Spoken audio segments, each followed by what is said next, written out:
Tara, samahan niyo naman kami maglakwatsa. Pero this time, hindi lang kami sa 2 o 3, kundi 12 motorista. Ayan, at nasa 7-Eleven San Antonio, Riot, Pampanga na nga kami. Ito nga pala ang aming meetup place. At ayan nga pala si Kuya PJ, ang leader ng group ride na to. Pinapakilala niya isa-isa ang mga bago at nagbibigay na rin ng instructions. Alas 4 nga pala ng umaga ang aming call time. And nasa siguro mga 4:50 AM na ang aming take-off. So, Gabaldon, here we come. In fairness, hindi pa natatanggal ang mga parol dito sa may tulay ng Araya at nakakatagdag ng liwanag.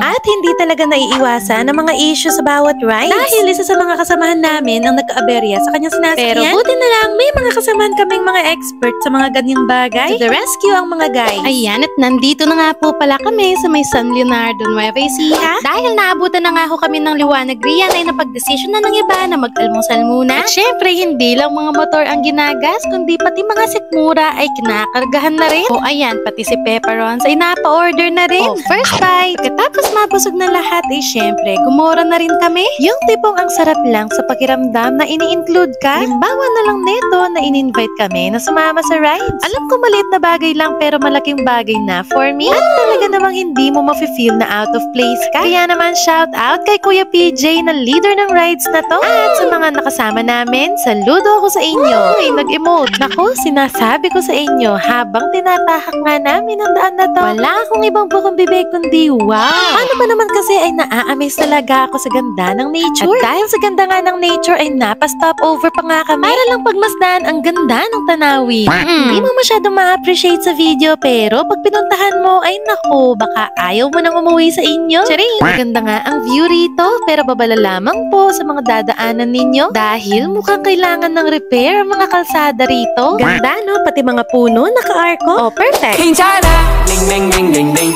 ding ding ding ding ding Kinshana! Ding ding ding ding ding ding ding ding ding. At syempre, mawawala ba ang pag-TikTok? Sinamantala na nga namin ang pag-TikTok habang naka-stopover kami dito sa may gasolinahan. O may pag-group picture pa ang mga boys. Syempre, pati rin ang mga girls. Kasi yan naman si Gilbert ay nagpresenta ng maging human drone. Tignan nga natin ang resulta. O, pasado na ba? At dahil dyan, pwede ka nang sumadline. At ito na nga ang sinasabi ko sa inyo. Ang breathtaking view ng mga bundok dito sa Gabaldon. At ayan, nandito na nga kami sa may maligayang pagdating. Hi, este, landmark ng Gabaldon. Na kung saan makikita mo ang monumento ng Agila. Anyways, Sunday nga pala ngayon. Kaya naman, expected ko na maraming mga riders ang bumabiyahe papunta rito. O siya, tama na muna ang pagdadada. Kalikasan muna ipagmasdan.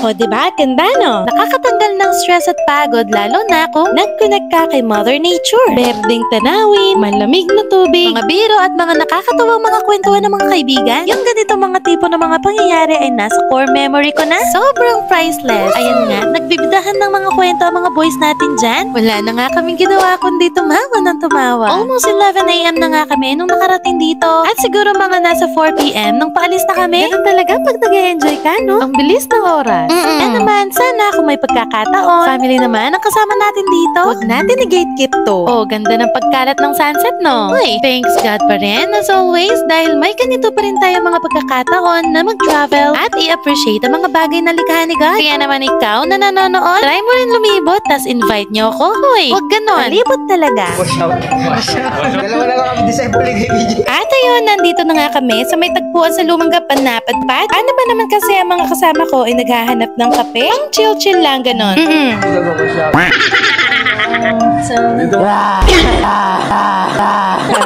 Ayan si Gilbert nga pala. Sayang nga at hindi ko na-videohan ang mga kwento niya na talaga namang mapapaihi ka na lang sa tawa. Ayan nga at after namin mag-chill-chill at nag-ready na kami pa uwi. At nung napadpad naman kami dito sa may San Isidro, ay nako, na-stuck kami sa traffic dito. Dahil fiesta ata sa lugar na to. O siya na, hindi na ako masyadong nag-video dahil tinoyo ang OBR nyo. Char! Thank you for watching. Bye!